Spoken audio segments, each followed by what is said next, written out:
I don't want to do this. So I saw this on Netflix and I watched it. I watched it because it looked, I don't know, it looked, yeah, that didn't really tell me anything, and but the title was strange. I don't know. I put it on and it was pretty good. No, you gotta do this seriously. I want to talk about this because it's all been feeling very artistic. I don't know. I just didn't know what to watch on Netflix anymore. And I saw these cartoons and I was like, oh, I used to watch that years ago. I used to be a big fan, and now I just try to finish One Piece every now and then because it never fucking ends, and I started 10 fucking years ago. Tokyo Ghoul, I think in the end is a story about how brutal nature truly is and how we have forgotten that as humans, as the dominant species of the planet. We have totally forgotten that the reality of just being alive is brutal as fuck.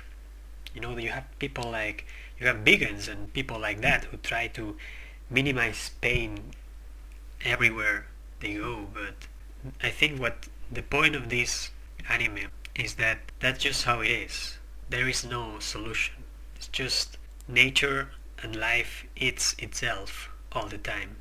And to portray this message, they use this pretty dramatic setting of there's like this there's ghouls in Tokyo, and basically they are like humans, except they have to eat people and just people to survive, which has some implications, of course, but they're not evil. They're like humans. There's good people, bad people, and the protagonist is just some guy that becomes a ghoul and was a human before. So he sees both things. He sees both perspectives. It's basically this whole debate about whether we should embrace cruelty or fight against it. Should we just be like vegans and try to make a world where everybody is peaceful and nobody hurts anybody? Or is that impossible? And we just what we should do is just stick to our kind and fight for our loved ones, and kill the rest. And if the rest is the all the animals or another set of humans, so be it. And other than that, you have your usual anime fights and your waifus and blood everywhere. It's pretty edgy. I mean, I'm not saying it's the best thing ever or anything. It just was interesting. It was interesting for me.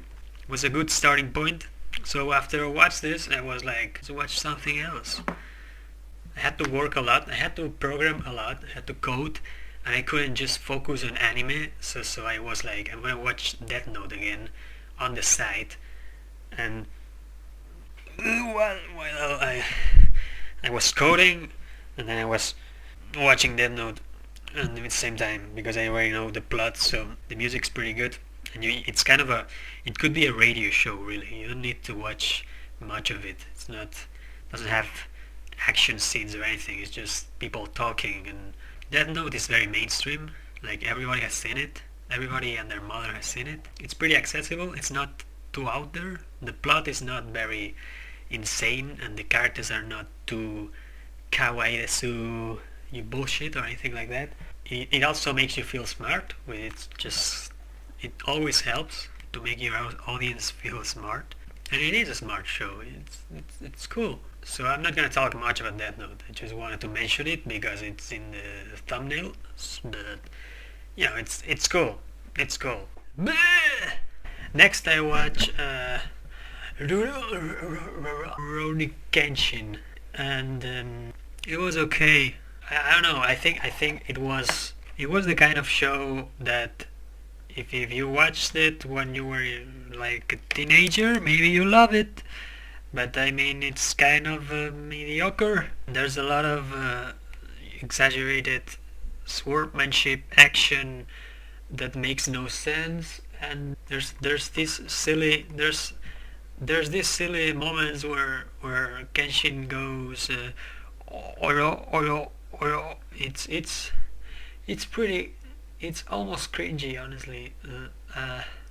The anime has 45% filler, so I didn't watch that. I just watched the canon stuff, and it was pretty good, but it wasn't like super good. I can't really recommend it. It's something you watch because it's a classic, but it's not that good. Moving on is the best anime of 2016. It's Keijo, of course. It's Keijo. That's like it's the best shit ever. It's pretty. If you're a pervert and you know you like good animation, fast-paced plot. I mean, it doesn't really have much of a plot. It's like you know those tournament sagas in animes when there's like a tournament and like Blood Sports or Yu Yu Hakusho. It's basically that, but with a bunch of ecchi. It's very exaggerated and it's fan service for the sake of fan service, which is pretty. It's funny, but I can understand if you're a woman or a guy that doesn't fap three or more times a day, then you may not like this. Uh, but if you're one of those guys that have like three hentai games installed in the computer, I think you will like this.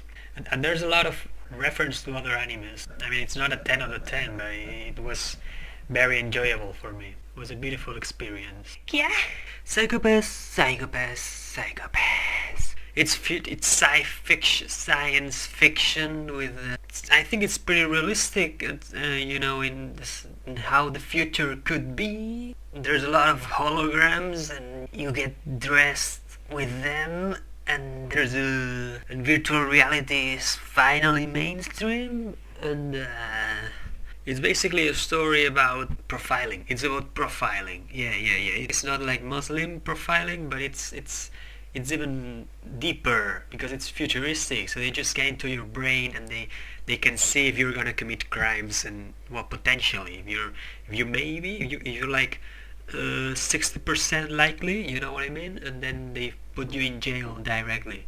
It's like if Elon Musk and Donald Trump fuse together, and then you go into the future, and now you profile every citizen and you cleanse the country, and it actually works. That's the better part. That if you're super liberal, you may feel like this show is following the villains because it follows the enforcers of a totalitarian regime.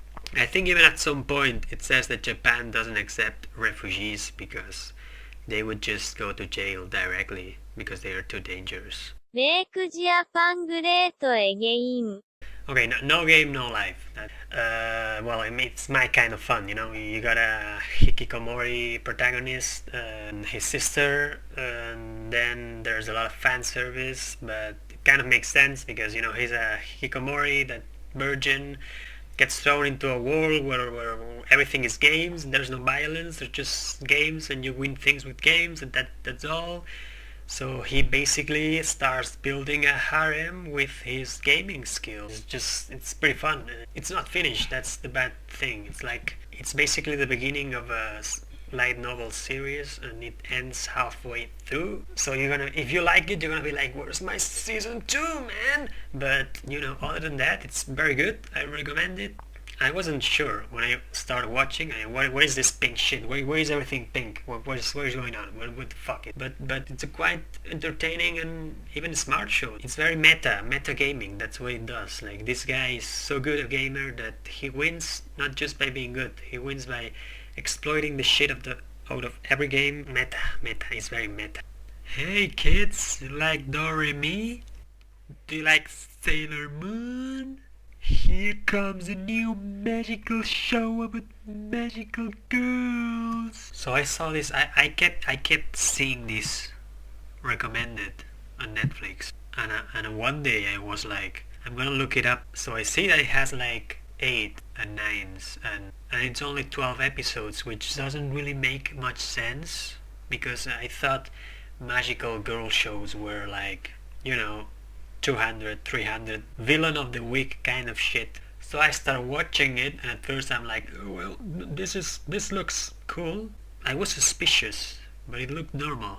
Then in episode 3 some shit happens, and then it gets worse and worse and worse, and by the end of the show I wanted to kill myself. So yeah, it's a show about a bunch of middle school girls losing all hope and being crushed by reality. It's like the antithesis of a satisfying story. It's depressing as shit. They're at that moment in life when you stop being a kid and you start to see that everything's kind of shit, except for them it happens at a very fast rate, and they get fucked. They get pranked big time by a stupid fucking cat. Then I watch the movie sequel, and it's even worse.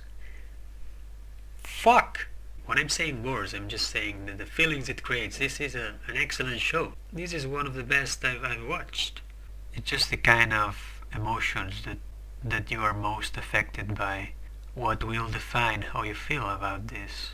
Why, Homer? Why?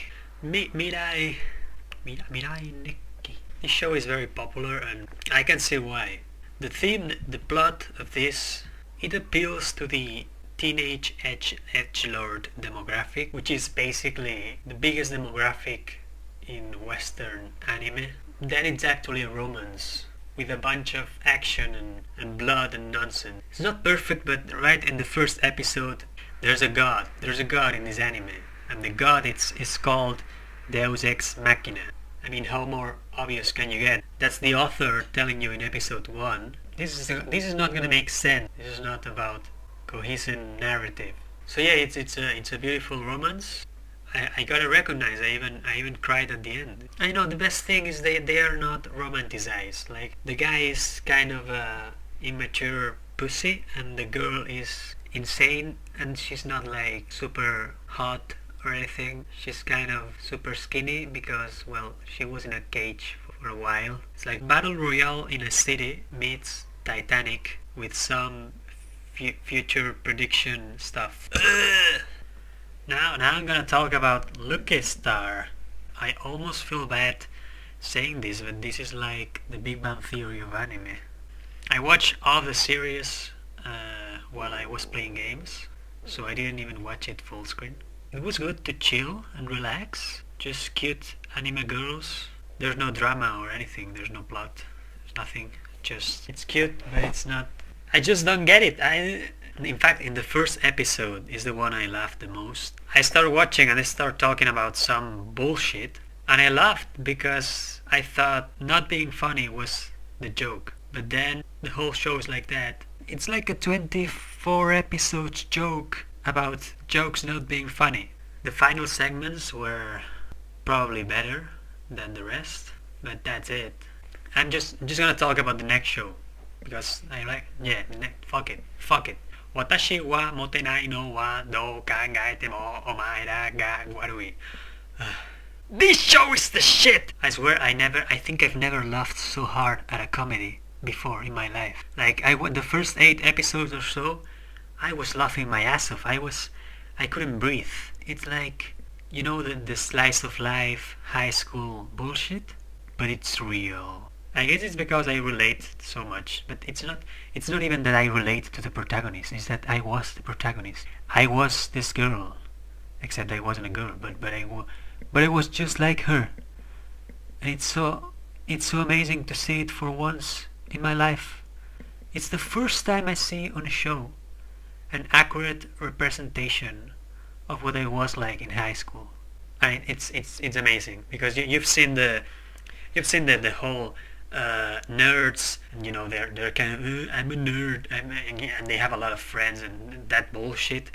Then you've seen the popular kids and the love stories in high school. I've never seen this, like a character that is just so spaghetti and so full of insecurities. It's all in her head. And the final third of the series is not as funny because it gets more slice of lifey. Like, the character evolves a little bit. I mean, I think it's the right amount of episodes, 12, for this kind of show, since the gimmick is very limited and nothing really happens beyond her being a loser. I don't know. If you've ever had some sort of spaghetti or social anxiety or just you've just been a loser, you should watch this definitely. Tengen Toppa Lagann. This anime is nuts. This anime is the best I've seen. It's unbelievable. It's forget about those motherfucker Ghibli films and the Tomb of the Fireflies and your mother. This this anime kicks you in the balls and sends you into the stratosphere, and then the moon crashes into you, and then and I could talk about how the pacing is wonderful, how it compresses like something that could be a 200 episode series into 27 episodes. How the animation is beautiful. I could speak about the theme of the series, how it's about evolution, but it's fucking great. If you like anime at all, this is the end game. This is the end game of anime. This is the end game, dude. Forget about those shonen protagonists and or the motherfuckers. Forget about the power of this breaks the mold of hype. Fuck, it's the best shit ever. Motherfucker. No human being should be allowed to review this. This shit is too good. It's the holy grail of anime. Your face will melt watching this. Fuck! Undefined out of 10. That's my score. Undefined out of 10. Suck my dick. I've had a lot of fun watching anime again. You can forget it, but you go back one day and all of a sudden you're watching 11 animes straight. Fuck me. I'll probably make more of this. Maybe not as long. It will depend on the YouTube algorithm.